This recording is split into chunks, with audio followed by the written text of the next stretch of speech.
¿Qué tal? Buenas tardes a todos. Vamos a comenzar con la meditación de Rada Burnier. Hay una beatitud y un poder más allá de nosotros mismos, que vienen en ayuda de aquellos que están preparados para recibirlos. Volvámonos a aquellas grandes fuentes de las cuales emanan incesantemente la fortaleza y la inspiración a todos los que, olvidando el yo, están resueltos a aprender y compartir sin reservas. Gracias. Bien, y en esta oportunidad vamos a continuar con Renovación de sí mismo de Taimi. Este es el último capítulo de este libro que trata sobre el desarrollo del poder átmico. Lo vamos a dar en 2 clases, así que haremos esta clase y la última será la semana que viene. Extraje 3 frases que me llamaron la atención porque es muy claro Taimi para plantear así, en una forma muy tajante, pero también con una generalidad que nos permite visualizar hacia dónde tenemos que apuntar. La primera dice, mientras estemos sumergidos por completo en los intereses y engaños de la personalidad, no será posible manifestar la verdadera voluntad espiritual, que tiene su fuente en el plano átmico. Hay que despejar el pasaje entre lo superior y lo inferior para que fluya continuamente la vida divina que lleva consigo sabiduría, poder y amor. Fíjense que acá utiliza estas 3 palabras en las cuales está compilado lo que sería Atma Buddhi para nosotros, ¿no? Voluntad espiritual y sabiduría. Sabiduría, poder y amor. La voluntad de Atma no puede controlar y usar plenamente los vehículos inferiores hasta haber emprendido el sendero del yoga y avanzado considerablemente por él. Y aquí parece todo un desafío lo que nos plantea, ¿no? O sea, cómo es que esos vehículos superiores no pueden empezar a desarrollarse hasta no haber avanzado lo suficiente en el sendero del yoga. Sin embargo, él después da algunas cuestiones prácticas con las cuales uno puede empezar y puede comenzar en ese sendero. Y obviamente va a depender de cada uno de cuánto sea capaz de avanzar. Y antes de sumergirnos ya en lo que es la enseñanza de Taimi, vamos a ver algunas cuestiones a modo de introducción como para entender qué es lo que significa voluntad. Cuando hablamos de Atma, hablamos de voluntad espiritual, pero en nuestro nivel psicológico, a nivel físico, emocional, ¿qué es lo que significa voluntad? Podemos decir que la voluntad opera en 2 sentidos. De manera espontánea, es decir, siguiendo una línea de menor resistencia, y acá mucho juega lo que es nuestra parte física y emocional, o sea, cuando entramos a nivel de la personalidad, tenemos ciertas resistencias, en las cuales no son fuertes cuando dentro nuestro hay una motivación. Entonces, esa línea de resistencia es menor. Y otra que puede ser de forma consciente. En ese caso sí, tenemos que vencer una resistencia mayor y por eso tenemos que hacerlo ya de forma consciente. Y no surge tan espontáneamente. De manera espontánea es debido a la motivación y al convencimiento de realizar algo, como el querer superar los problemas y querer salir adelante, o ir a pasear con alguien, iniciar un pasatiempo, organizar una reunión, asistir a un entrenamiento, etc. O sea, son todas cosas que uno ya previamente tiene una motivación para hacerla, o está convencido de qué es lo que tiene que hacer, y ese convencimiento hace que sea fácil de realizar. En cambio, en forma consciente es debido al esfuerzo u obligación de realizar determinadas cosas. Por ejemplo, terminar un informe a pesar del cansancio, estudiar una materia que no gusta o que presenta dificultades, recoger las cosas que están fuera de su lugar, levantarse a pesar del sueño, etc. Todo esto representa un ejercicio de voluntad, porque tiene que ser hecho y requiere un esfuerzo. Y hay una combinación de ambas que podemos llamarla voluntad, pero como deber. Hablamos de la voluntad como algo absolutamente incondicionado y bueno en sí mismo. Por ejemplo, tenemos ciertas obligaciones a nivel laboral y eso requiere de nuestro esfuerzo para realizarlo.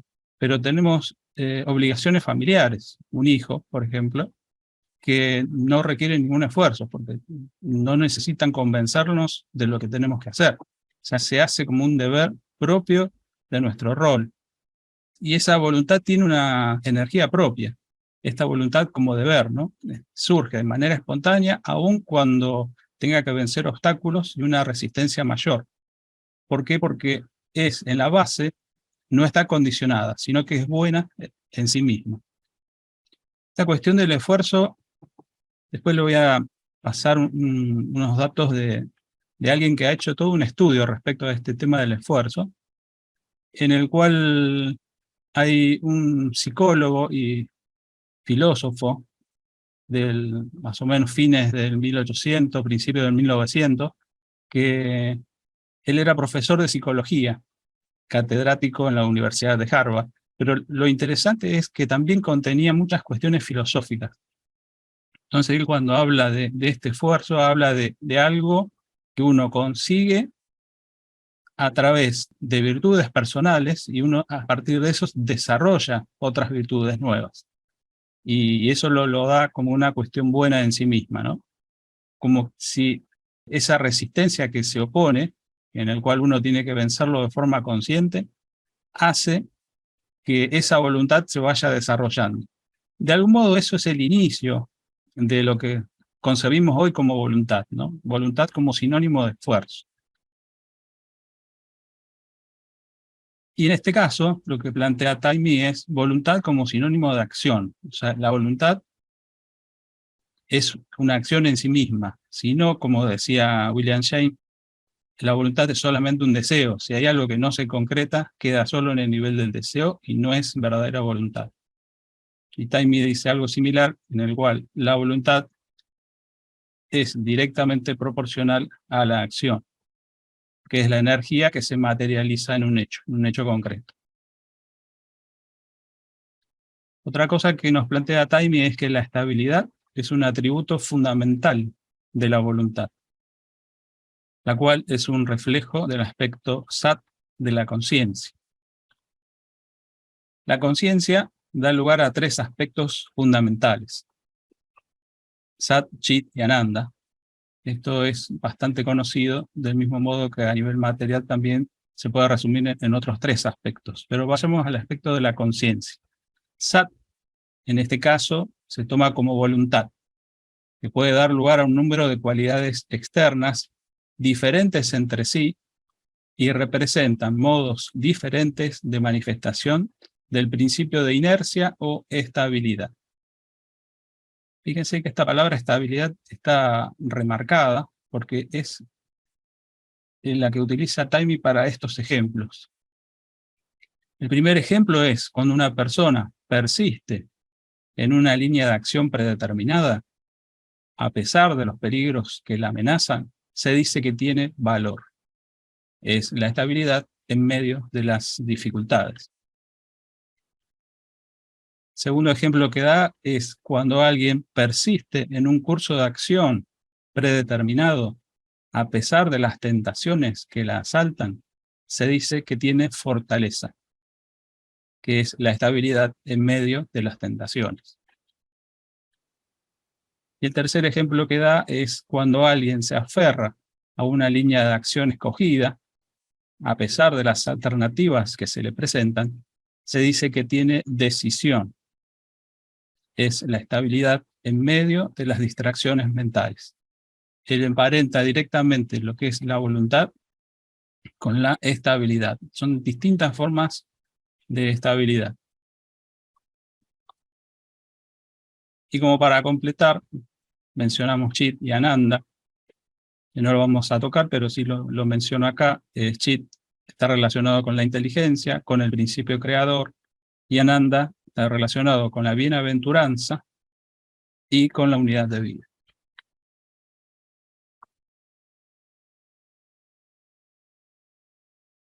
Esta parte está tomada de El hombre, Dios y el universo, también de Taimi. Y él dice que hay una voluntad cósmica detrás de la manifestación, que la impulsa irresistiblemente, pero con sabiduría, hacia la meta establecida. Dado que es infinita, esta voluntad cósmica, contiene a toda meta finita. Dado que su potencia es ilimitada, puede quebrar todo obstáculo o eliminar toda resistencia que surja durante el curso de la evolución. Tales resistencias y obstáculos están destinados a ser superados. ¿Qué es lo que nos quiere decir? Por eso yo puse la imagen de un río. Esa es la evolución, que tiene un sentido ya determinado desde el inicio mismo de la manifestación. Y avanza con esa potencia, con esa voluntad cósmica que nos habla él, y que es capaz de quebrar todo obstáculo y toda resistencia. Cuando él se refiere que contiene a toda meta finita es, si alguien individualmente quiere ir en contra de esa evolución, lo puede hacer como lo puede hacer en un río, hasta cierto punto. Pero en algún momento la corriente lo va a arrastrar, porque no puede ir contra esa fuerza infinita. ¿Por qué? Porque nuestra fuerza es finita, como dice acá. Contiene a toda meta finita, dado que ella es infinita. En nuestra vida, la voluntad solamente determina la meta, pero es el poder el que provee los medios necesarios para alcanzar el fin. Hay una relación inevitable entre voluntad y poder, y es reconocida inconscientemente cuando usamos la expresión poder de la voluntad para un principio esencialmente dual. Lo que plantea que esta voluntad no es solo esa evolución corriendo, manifestándose, intentando alcanzar una meta, sino que además tiene la energía necesaria para hacerlo. Y en nosotros ese poder es lo que nos permite llevar a cabo lo que queremos hacer. Por eso dice que el poder es el que provee los medios necesarios, o sea, la energía necesaria para poder alcanzar el fin. Y volviendo al libro de Renovación de sí mismo, dice que la primera práctica consiste en cultivar el hábito de recordar constantemente nuestra verdadera naturaleza y el propósito de nuestra vida. Dice, recordar constantemente nuestra verdadera naturaleza y el propósito de nuestra vida. Eso es lo primero que tenemos que hacer como un hábito. Esto presupone que el candidato ha reflexionado ya profundamente sobre los problemas de la vida, que se ha dado cuenta de la necesidad urgente de superar las flaquezas e ilusiones de la personalidad, y que tiene cierta idea clara de que la conciencia superior le exige que modifique su actitud hacia las circunstancias de la vida. Cuando habla de el candidato ha reflexionado, cuando uno tiene problemas o surgen cosas así, casi que a veces no hay tiempo para pensar, pero tiene que reaccionar y darle solución a esos problemas. Después de que pasa todo eso, generalmente lo que hacemos es dejar eso atrás, queda como una anécdota, como algo que pasó y que pudo haber salido más o menos bien o mal, pero que ya no se puede cambiar, no se puede hacer nada con respecto a eso. Y sin embargo, yo creo que ahí es donde entra la reflexión. O sea, si uno tiene el hábito de pensar reflexivamente, o sea, cuando se habla de reflexión se habla de mirar hacia adentro. Si uno puede pensar reflexivamente acerca de las cosas que sucedieron, uno puede, aún que haya pasado todo eso, uno puede seguir sacando experiencia y conocimiento a partir de eso. Por eso él plantea que él presupone que el candidato ya ha hecho esta reflexión profunda sobre los problemas de la vida. Como primera cosa, antes de comenzar este hábito que le llama recordar nuestra verdadera naturaleza y el verdadero propósito de la vida. Y esta parte que voy a mencionar está tomada de la realización por sí mismo, que es el otro librito que tiene Taimí, generalmente vienen juntos, en el capítulo que es lo irreal del mundo que vemos.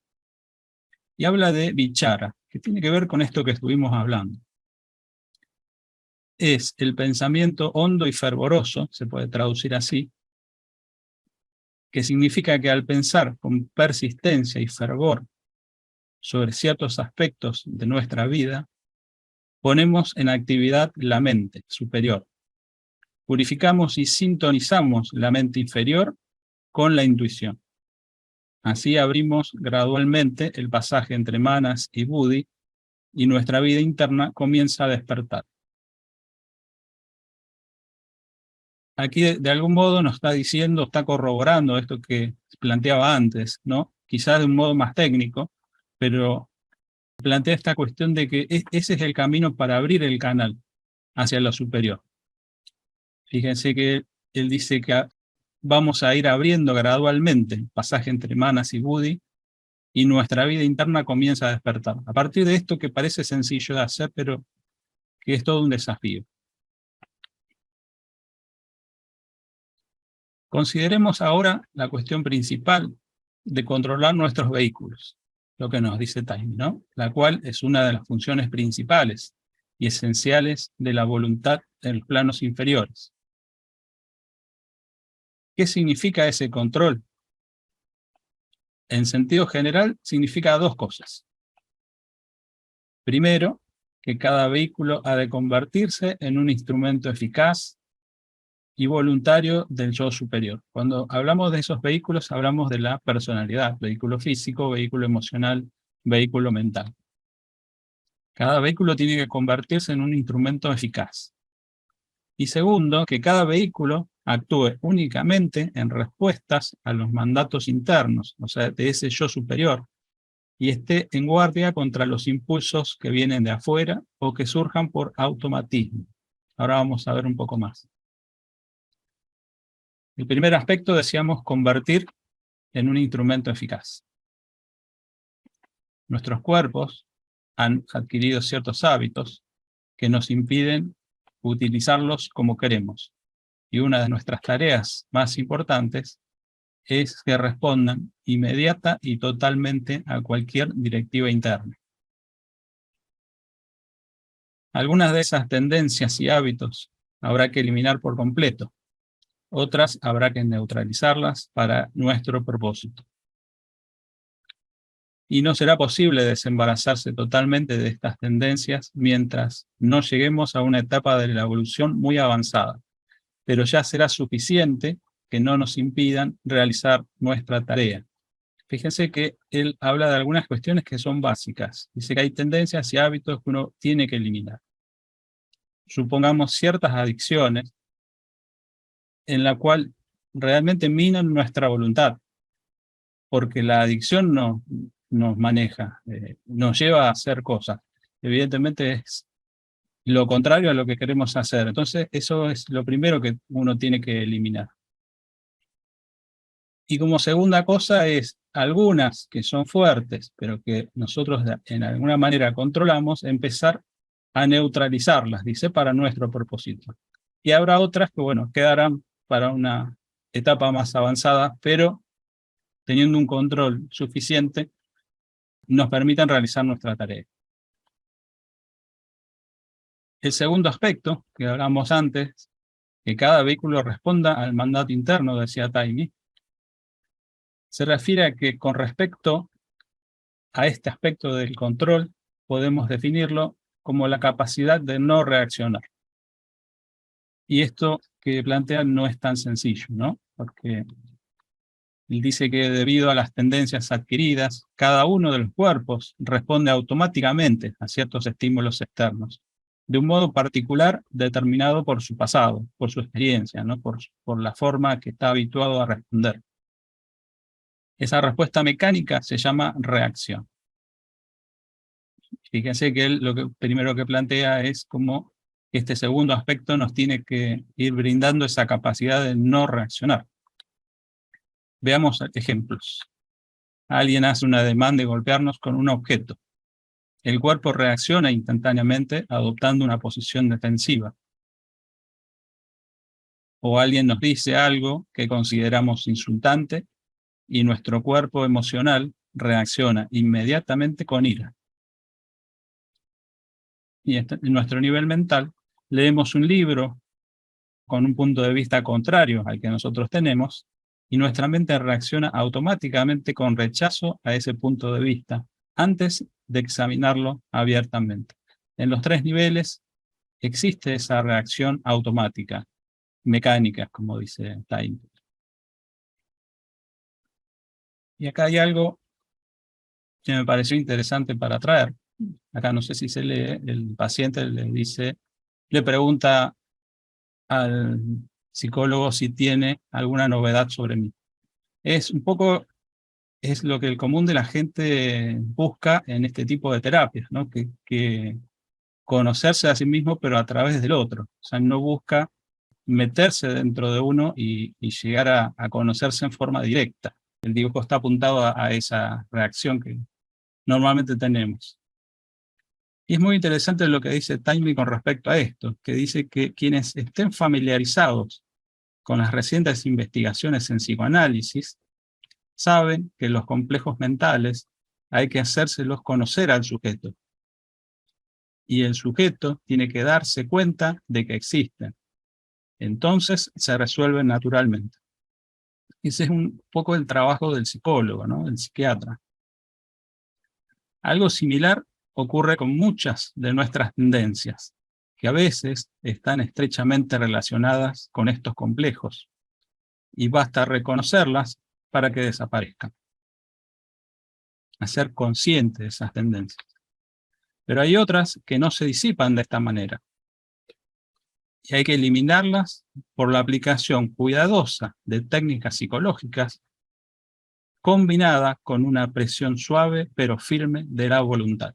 Fíjense cómo él combina esta cuestión de la psicología, en el cual una persona puede ayudar a razonar los problemas o las cosas que nos pasan desde un punto de vista profesional, pero también nosotros tenemos que ayudarnos con esa, como dice acá, una presión suave pero firme de nuestra voluntad. O sea, también depende de nosotros, de cuánta energía le pongamos a ese cambio.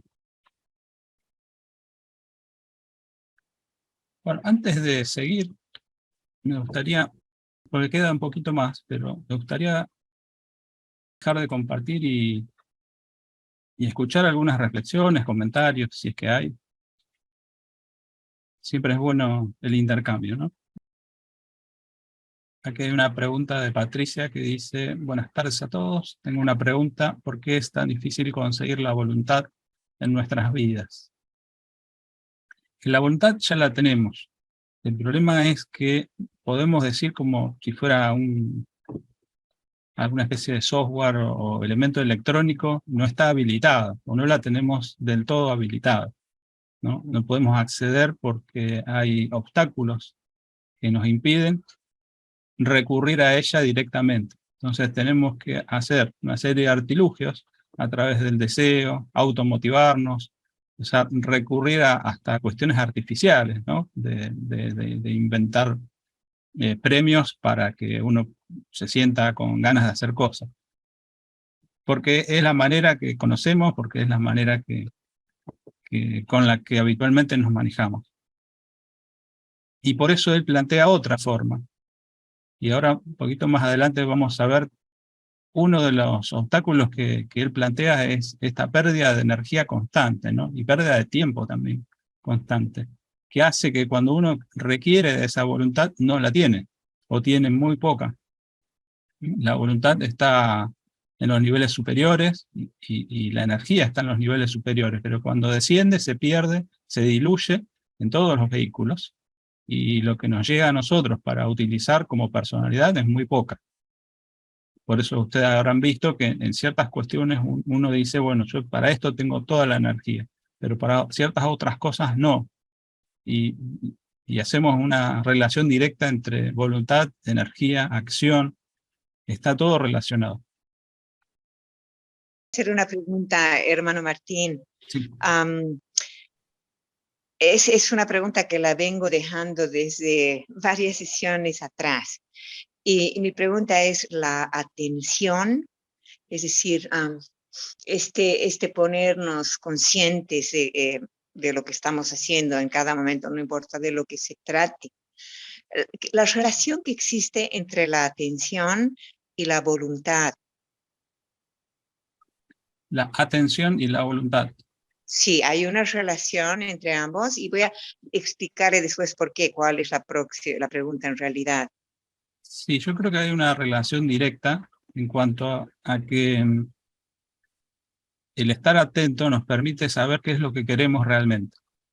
Y parte de toda esta cuestión de la voluntad es que muchas veces no hacemos lo que nuestra voluntad nos manda, sino que hacemos otras cosas que definimos que hay que hacer o que son importantes de hacer.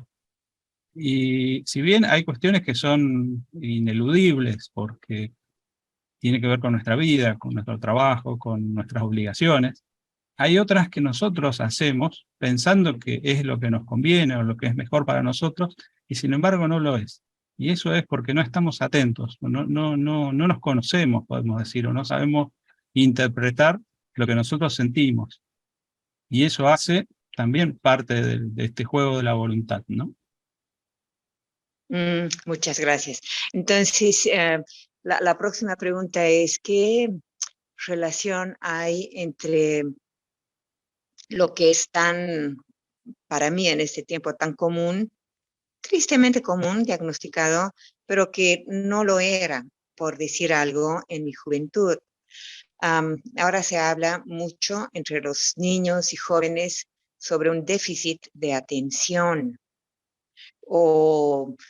Y tiene algunos síntomas, ¿no? Como son hiperactivos, difícilmente se concentran en una tarea que están haciendo, pero esto continúa en realidad, no solo en la infancia, sino continúa cuando ya están jovencitos, y aún cuando son adultos mayores. Y mi pregunta es, ¿cómo se trabaja en una situación así? Por ejemplo, si hay una persona cercana diagnosticada con este síndrome, ¿qué tipo de, no sé, a mí me parece que acercarse a la teosofía es la respuesta, pero ¿cómo ayudar a una persona así? Porque realmente se ve que es muy difícil, es muy complicado que pueda continuar trabajando con la voluntad aún en un nivel mundano. No vamos a hablar ni siquiera de un nivel de escuchar la voz de nuestro ser interno, realmente de seguir nuestro propósito de vida. Esa es la pregunta. No sé si tiene relación con lo que estamos. Sí, lo que vos planteabas es el problema de esta época, ¿no? Yo creo que hay una sobreestimulación de los sentidos. Obviamente detrás de todas estas cosas siempre está la cuestión comercial, ¿no? Si sale un celular, uno le tiene que dar un uso a ese celular y aparecen las redes sociales, y las redes sociales se multiplican y cada una quiere captar la atención, pero ve que la atención de la gente es cada vez menor. Entonces cuando antes miramos un video de 10 minutos, después pasó a 5, después pasó a 1 minuto, y ahí aparece TikTok, y bueno, aparecen, pero como una competencia de quién puede captar la atención. Ya no importa retener la atención, sino solamente captarla, aunque sean durante segundos. Y la mente se habitúa a esa forma, pero con la sobreestimulación que hay, es verdad lo que vos decís, pero ahora es peor eso porque la tecnología de algún modo está desarrollada con ese fin. Ya ni siquiera hay opciones, o sea, está todo desarrollado con un fin único, que es captar la atención por el mínimo tiempo posible. Ustedes vieron el mismo YouTube, que tiene videos de 2 horas, pasaron a 1, a 10, incluso hay personas que hacen comentarios de videos de 10 minutos, ¿por qué lo hicieron tan largo? y cosas así. Y ahora, bueno, hay otro formato que son de 3 minutos. Evidentemente eso nos está marcando una tendencia. Por lo cual, lo que quiero decir es que es difícil ir volviendo para atrás o recuperando un poco de terreno perdido, llamémosle, ¿no? Y creo que un poco me acordaba cuando vos hablabas de una conversación que tuvimos entre Patricio y Emilce, que es poder generar espacios en nuestra mente. En esa sobreestimulación también hay una sobrereacción. Lo que dice Taimi es muy claro. Nuestros vehículos reaccionan, nuestra mente tiene una velocidad de reacción impresionante. Entonces no nos da tiempo, no nos da tiempo a meter ese espacio para pensar, para hacernos conscientes de lo que está pasando. Primero hay que dejar de estimular, creo que, bueno, abandonar, aunque sea por 1 hora al día, el celular, quizás leer un libro, algo que nos permita ir más lento. O sea, no un video, sino algo que incluso en los videos tienen para verlos en el doble de velocidad. O sea, fíjense que está todo hecho con esa idea. Ahora, si uno lee un libro, ya necesariamente va a tener que ir más lento. Salir a caminar, por ejemplo, es una forma de ir lentificando todo ese proceso y que nos permita generar espacios dentro nuestro. De a poco creo que esos hábitos pueden ir cambiando, pero sí hace falta un poco de esta cuestión de la disciplina, de mantener por lo menos 1 hora al día cierta actividad para que se empiece a desandar el camino que el cerebro ya lo tiene marcado desde el nacimiento prácticamente, ¿no? Los más jóvenes, es así. Muchas gracias, muchísimas gracias, Martín. Vilma. Hay una... Martín, ¿puedo decir algo? Sí, por favor. Yo tengo déficit atencional, porque en el colegio yo no me podía concentrar, o sea, a mí se me manifestó como impulsividad y falta de concentración, como dice. Entonces me llamaba la atención algo y al momento me distraía. Pero cuando me llamaba la atención algo, realmente una materia o algo, estaba puesta ahí concentrada total. Y yo no había televisión, sí había televisión, perdón, no había celulares, no había nada de esto. ¿Me entiendes? Yo te estoy hablando de los 60, no había llegado todavía. Entonces, por eso digo, y desde que yo entré a la teosofía, mi vida cambió porque empiezas a estar alerta, empiezas a modificar algunas cosas. Y entonces el hecho de estar alerta es como estar concentrado, porque te tienes que concentrar para estar alerta, ¿sí? No es que tú estás así nomás, pero tienes que estar concentrado. Entonces a mí me ha ayudado mucho, porque si no, no podía estar haciendo estos estudios. Sí. ¿Ya? Sí, me ha ayudado, pero cualquier cantidad. Yo sí, no sé cómo explicarlo, pero es como que ¡boom! Así hizo. Entonces me puedo concentrar por ver, porque además me interesa y me gusta mucho. Entonces se me facilita por ese lado. Pero sí, la teosofía te ayuda, te ayuda. Uh-huh. Eso quería decir, compartir. Perfecto, gracias. Y antes de darle la palabra a Dani, que había levantado la mano, solamente un comentario. Recuerdo un video de Krishnamurti en las escuelas Krishnamurti, que contaba que había un alumno en particular que se distraía mirando la ventana, mientras la maestra estaba explicando la clase. Y una de las cosas que hizo esta maestra es hacer que él siga mirando esa ventana y que cuente lo que veía. Como no tratar de traer su atención a la clase, sino al revés, permitirle que él se distraiga, entre comillas, o sea, que se concentre en lo que él realmente quería ver. Esto es como una anécdota, ¿no? El video es mucho más largo y muy interesante, porque después a partir de ahí surge todo una cuestión, claro, ¿no? Entre el mirar y el verdadero escuchar. El enfoque que tiene es diferente.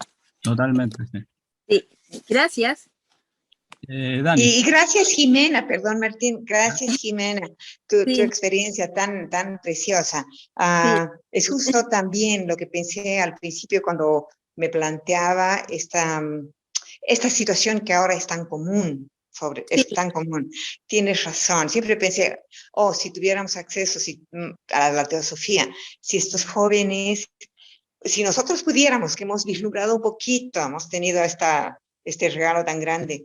Si Ujú. pudiéramos un poco mostrarles, seguro que cambiaría. Pero me imagino que el ver o no también tiene que ver con las tendencias que traemos de otras vidas, ¿no? Con el Exacto, karma, sí. eso. Pero 1.000.000 de gracias, qué lindo No, estar con gracias ustedes. Muchas bien por gracias. ponerlo, para yo poder decir, y también tener otro lado de la luz para que también me diga, ¿no? Gracias. No, por favor. Dani. Sí, sí, Martín, gracias. Bueno, tú específicamente dijiste claramente todo lo necesario, pero nada más quiero añadir un poquito más. Y yo diría que en sí la meditación ayudaría mucho en el caso de los niños, especialmente si en las escuelas se cogerían 5 minutos antes de comenzar la labor escolar, de hacer una pequeña meditación sobre lo que del estudio. No tiene que ser nada religioso ni nada así, sino tratar de conseguir una concentración para los pequeños antes de entrar a la labor. Puesto que en la meditación uno básicamente trabaja mucho con esos cuerpos inferiores, tratando de neutralizar las emociones, los pensamientos, el cuerpo físico. Ve, y es una de las herramientas que tenemos que modificar para que Magna pueda fluir a través de Magna, porque si la mente inferior no está tranquilizada, la mente superior nunca va a llegar a bajar y unirse como yo estaba dando una charla el día atrás, de construir aquel puente a Dantacarana que existe, esa división entre las mentes. Y de la única manera que se puede hacer eso para mí, que trato y veo que quizás tenga algún beneficio, es mediante la meditación continuamente, porque la meditación te trae al momento presente. Tú vives en el momento que está haciendo tu meditación. Y bueno, hay mucho que decir sobre eso, pero veo muchas manos levantadas y el tiempo se acaba. Pero para mí, hermanas, Vilmas, y yo les recomendaría que la meditación es muy, muy valiosa para tranquilizar esos cuerpos inferiores. Gracias. Muchas gracias, Dani. Leo 2 mensajes en el chat antes de pasar a Patricio. De Verónica, ¿cómo poder superar ciertas trabas inconscientes? Pregunta, que inciden sobre nuestra voluntad. Ahora después la podemos responder. Y Felipe dice, me gustaría opinar también que el vivir el presente hace que cada momento sea una decisión. Es en cada decisión basada con la autoconciencia y amor, donde la voluntad se fortalece, porque hay una dirección para trascender la personalidad a una meta espiritual. Sí, totalmente, Felipe. Y sobre las trabas inconscientes que inciden sobre nuestra voluntad, yo creo que acá un poco lo que decía Dani justamente, ¿no? La meditación nos da esa posibilidad de hacer consciente lo no consciente, lo subconsciente. Hay distintas maneras de llamarlo, ¿no? Porque la conciencia tiene distintos niveles. La conciencia, como la conocemos, es lo que nosotros estamos percibiendo, que estamos diciendo, que estamos viendo, que estamos escuchando, pero en el trasfondo, en el background nuestro, están sucediendo cosas. Y ahí ya no es del todo consciente, podemos decir que es subconsciente. Pasan cosas que si las miramos de vez en cuando las reconocemos, pero en general pasan desapercibidas, aunque están a nuestra vista, a nuestro alcance. Ya las inconscientes son las que no son fáciles de ver, no están tan a la vista, pero sí la podemos reconocer cuando emergen. Hay un ejemplo que da John Kabat-Zinn que tiene que ver con eso, ¿no? Es una burbuja que se genera en el fondo de un recipiente que nosotros no vemos cuando eso se genera, vemos cuando estalla en la superficie.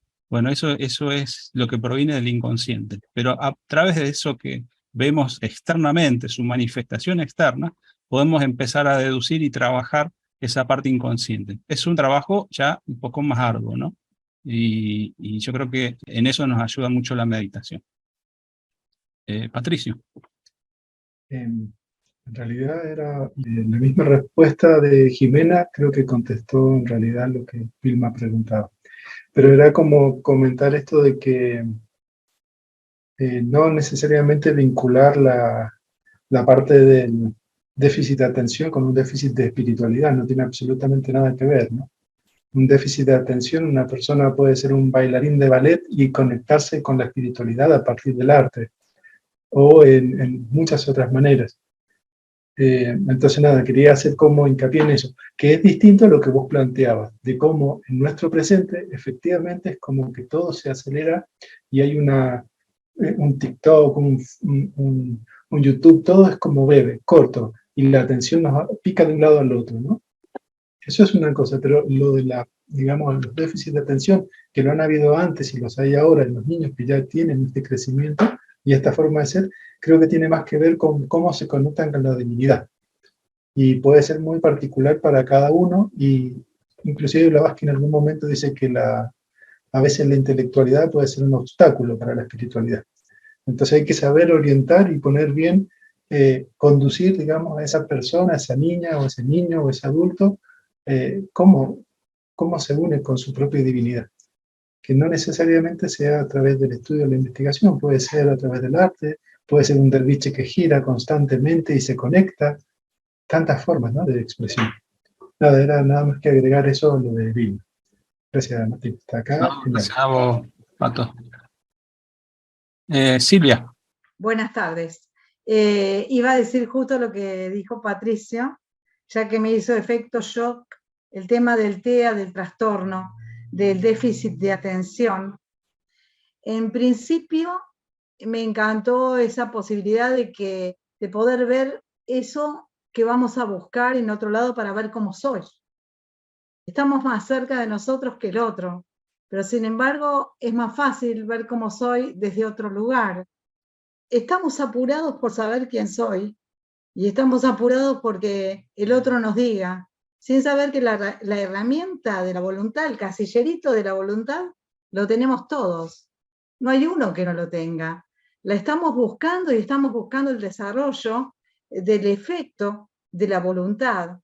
Las voluntades, la voluntad no es una, son voluntades, pueden ser espirituales, pero son caminos excelentes que hacen a la condición de la atracción del efecto de la mente. La dispersión de la mente puede obstaculizar la voluntad, pero no es que no la tenemos, está. Sumo lo que dijo Dani, la meditación, hay varias cosas, varias herramientas maravillosas y todas están en nosotros, no es que las tenemos que buscar afuera. Pero a veces cuando preguntan, y no tengo voluntad para leer, no tengo voluntad para pintar, cantar, en realidad no es no tengo, empecemos a decir sí la tengo, pero no encuentro el desarrollo del camino. ¿Por qué camino voy? La voluntad está, es lo primero que está, porque si no, no estaríamos acá. Acá hay una voluntad que se está desarrollando entre todos para ver cómo puedo lo que a mí me cuesta. Y lo que a mí me cuesta es no realmente lo que quiero, sino lo que tengo que hacer. Es difícil. En cuanto al tema del TEA o del trastorno de atención, no tiene que ver específicamente con lo que estamos hablando porque parte de un trastorno. Hay que solucionar otra cosa para que enfoque la mente en esta voluntad que es necesaria. Vamos cambiando en el día. Vamos teniendo distintas formas, no de ser, de necesitar, porque no somos entidades que necesitamos todos los días la misma historia, pero sí necesitamos una disciplina importante para este desarrollo de la voluntad. La voluntad está, el desarrollo está. Lo que tenemos que ver es en qué camino necesito desarrollar esta voluntad de hoy. Y a veces nos pasa lo dejo para después. Y no, y después pinto, y después canto, o después hago el ejercicio que un médico me dijo. Y la voluntad se duerme, pero está. La voluntad hay que despertarla. Y la meditación es un camino. Hay mucho para hablar de esto. Yo lo voy a resumir en que sepamos todos que la tenemos, la voluntad. Y que no hay que ir a buscarla a otro lado, o no hay que ir a comprarla, o no, voy contra mi profesión, o no hay que buscarla en un psiquiatra o en un psicólogo. Es más, ir al psicólogo e ir al psiquiatra fue la voluntad de la persona que la lleva. A lo mejor para facilitar la idea de quién soy o cómo soy, pero lo tenemos nosotros. La teosofía es un gran camino de desarrollo, de escuchar la voluntad, de despertar la voluntad y de saber que la tenemos. Muchas gracias, Silvia. Y Bueno, pasamos la acá. palabra a Milce y después ya continuamos y así podemos cerrar el tema. Bueno, un poco en relación a lo que decía Verónica, con respecto a ver cuáles son los obstáculos inconscientes, no sé si decirle inconscientes, cuáles son los obstáculos que hacen que no podamos ejercer nuestra voluntad. Y por ahí pensaba que a veces se trata de buscarnos la vuelta también, como de usar el ingenio para lograr hacer algo. Es decir, a lo mejor no tengo voluntad de hacer determinada cosa, pero si lo enmarco en una situación distinta, a ver, puede ser que no tenga voluntad de salir a caminar, pero si invito a alguna persona amiga o salgo o armamos un grupo de amigas y armamos algo con las vecinas, podemos salir a caminar. Y lo convertimos a lo mejor en algo más social, pero a la vez hacemos eso que queremos. Es buscarnos la vuelta para todas las cosas.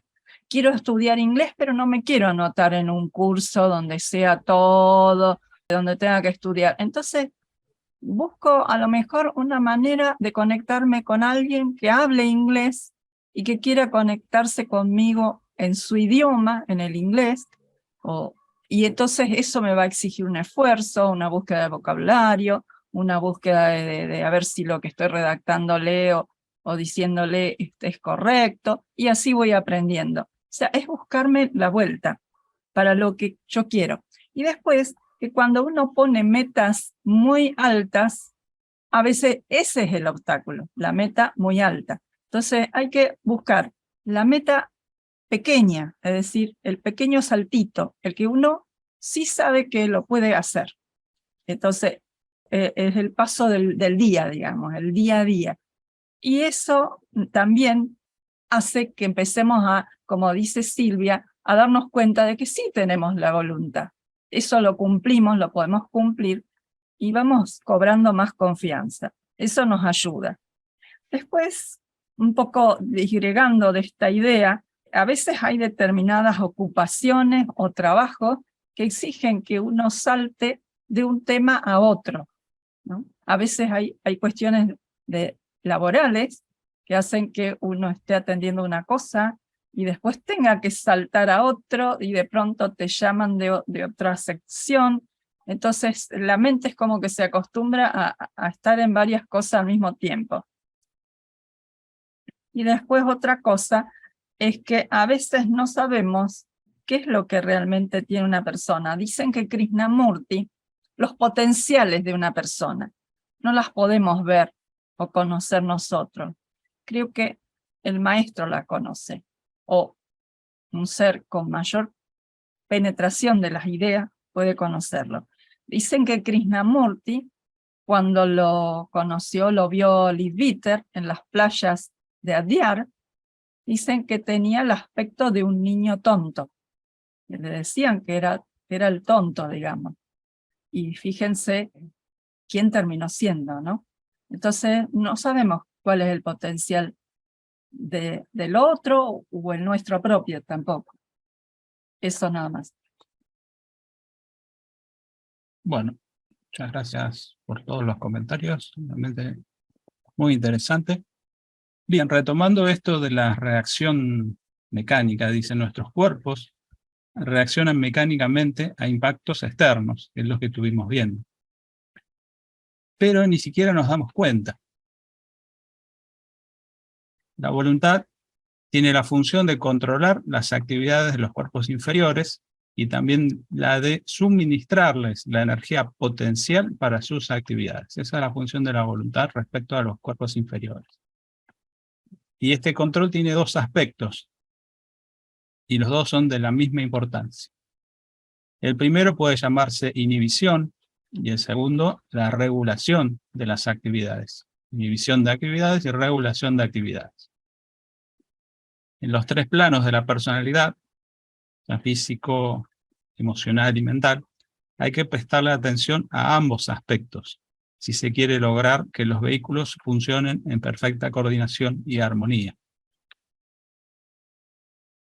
Por ejemplo, en la esfera de la mente podemos dirigir nuestro esfuerzo a la inhibición de todo pensamiento negativo. En la esfera de las emociones podemos tratar de inhibir cualquier forma de odio. En el campo físico podemos tratar de inhibir los malos hábitos que socavan la salud del cuerpo. Acá, cuando Taimi habla de inhibir, no está diciendo o no significa reprimir, ¿no? Inhibir es una forma voluntaria de ir quitando la energía a eso que el cuerpo emocional genera, pero como reacción. Seguramente en la próxima clase lo vamos a ver. Hay otro mecanismo también de las emociones y de la mente que requieren otro tipo de tratamiento. Pero en este caso, cuando él habla de inhibir, habla de quitarle esa energía que ha tomado, esa emoción, para manifestarse. Porque en definitiva esa emoción que se genera se termina manifestando en una acción. Un pensamiento negativo, una forma de odio o un mal hábito. Después de que se han eliminado esas actividades dañinas, podemos pasar a eliminar gradualmente otras actividades inútiles que aparentemente no son dañinas, pero que sí disminuyen nuestra vitalidad e implican un gran desperdicio de tiempo, que también ese tiempo es algo que nos consume energía. Esta práctica, dice Taimi, para inhibir las actividades dañinas o inútiles, nos ayudarán a adquirir paso a paso aquella rara cualidad que nos capacite para inhibir completamente las actividades de los tres cuerpos inferiores cuando quiera que ello sea necesario. Y ahí ya está hablando de un nivel bastante avanzado.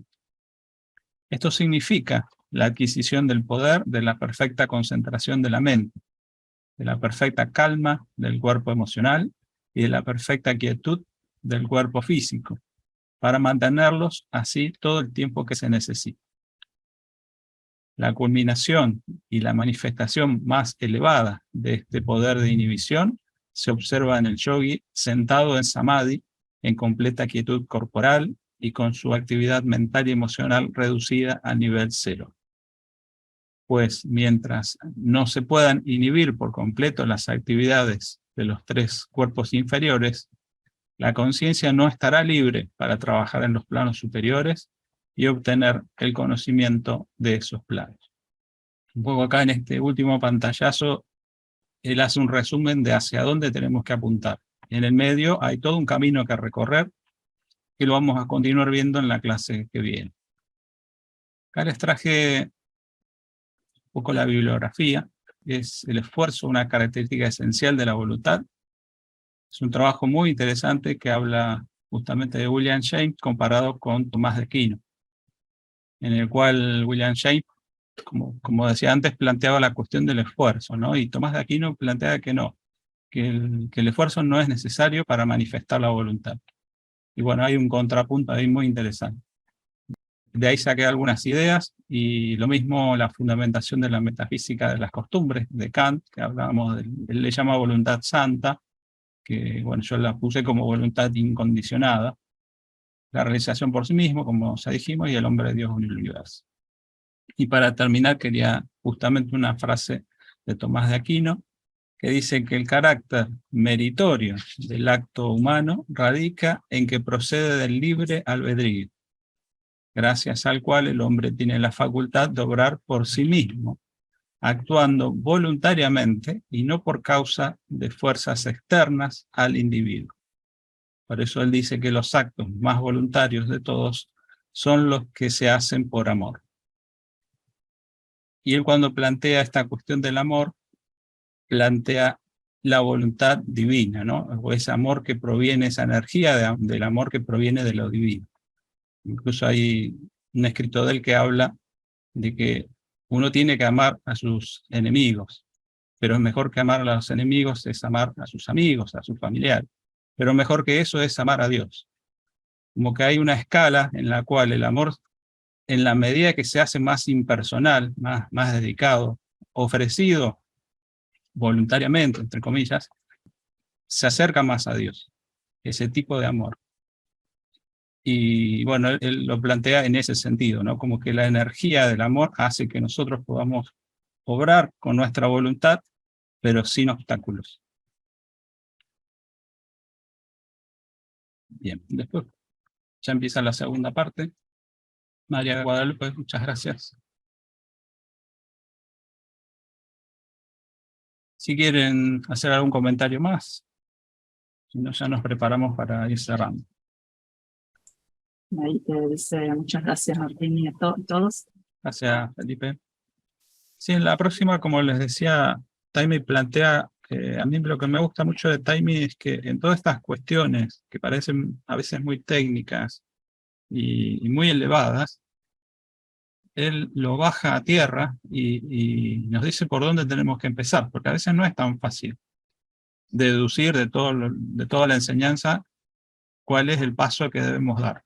Y él plantea cuestiones muy prácticas, ¿no? Muy concisas y muy sencillas. Lo que pasa es que mantener esa práctica quizás no sea lo sencillo, pero hacerla en sí mismo, hacerla la primera vez, es algo relativamente sencillo.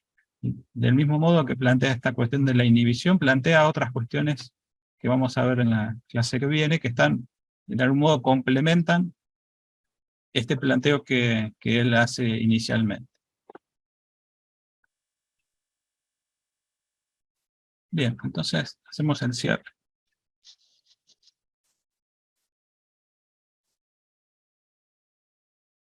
Oh vida oculta que vibras en cada átomo. Oh luz oculta que brillas en cada criatura. Oh amor oculto que todo lo abarcas en la unidad. Que cada ser que se sienta uno contigo, sepa que él es, por lo tanto, también uno con todo lo demás. Muchas gracias. Gracias, Martín. Gracias a todos. Buenas noches. Gracias. Buenas noches. Milce, Martín. Gracias, Muchas Martín. gracias. Muy buena tu presentación. Buenas noches, buen Buenas descanso. noches, gracias. Buenas noches.